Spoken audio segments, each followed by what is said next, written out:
The Lord is King, with majesty enrobed. The Lord has robed himself with might.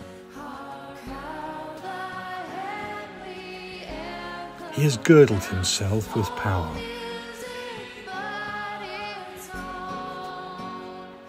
The world you made firm, not to be moved.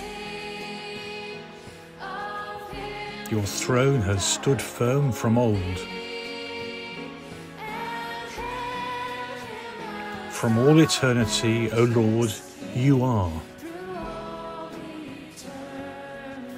Truly your decrees are to be trusted.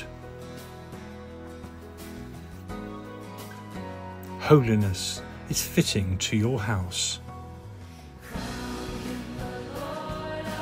O Lord, until the end of time.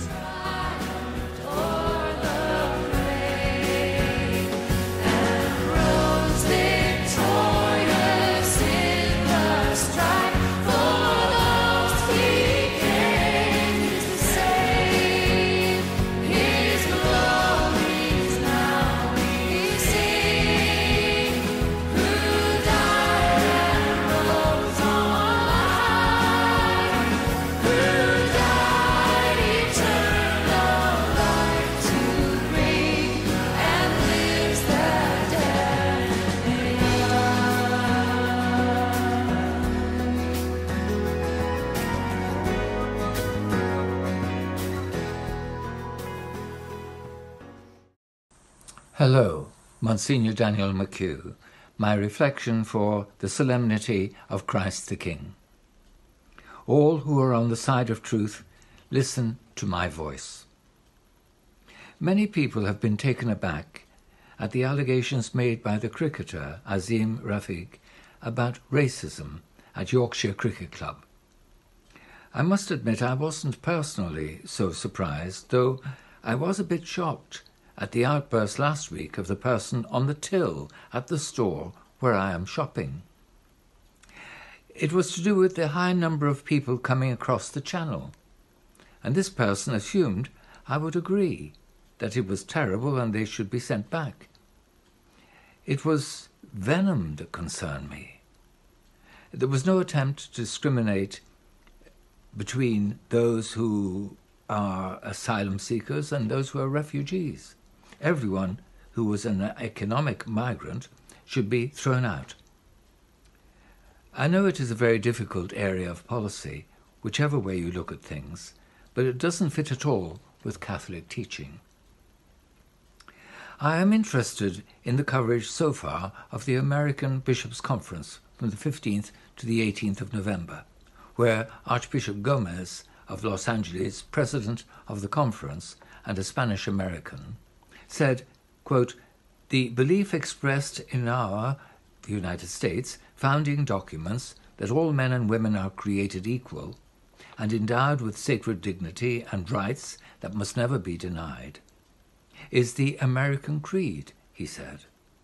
"The Church's mission is the same in every time and place. It is to proclaim Jesus Christ and to help every person to find him and to walk with him."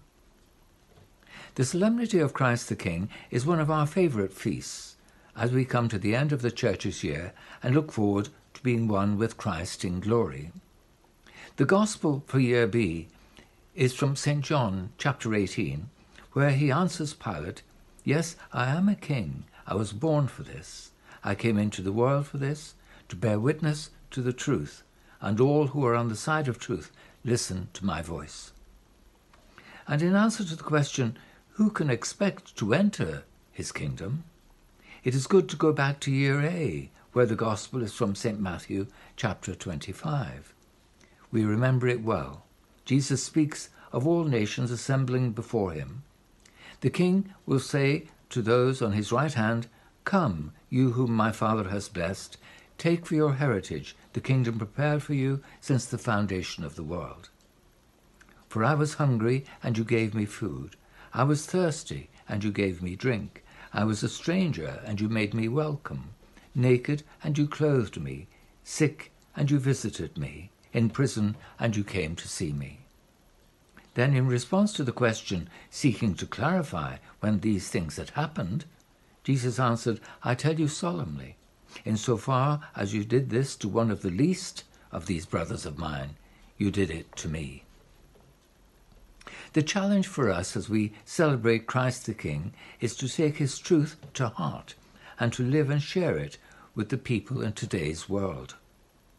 Archbishop Gomez said it remains for all members of the Church to act, and by acting, the challenges posed by injustice, poverty, and other social ills can be overcome. He turned to Pope Francis and the call in Joy of the Gospel, in which the Pontiff envisioned a missionary church that can transform the world. This is very high-sounding, but I believe it can be heard and acted on, whatever sphere of life we are in. On Tuesday this week, I received a message on the internet from a friend abroad. "Have a wonderful Tuesday. Morning is God's way of saying one more time, go, make a difference, touch a heart, spread kindness, encourage a mind, inspire a soul, and enjoy your day." I responded, "A lovely thought to make the most of the day." I conclude with this lovely sentence from Pope Francis' letter, The Joy of the Gospel. "Only if our witness is joyful will we attract men and women to Christ. Let it begin with me," as the hymn says.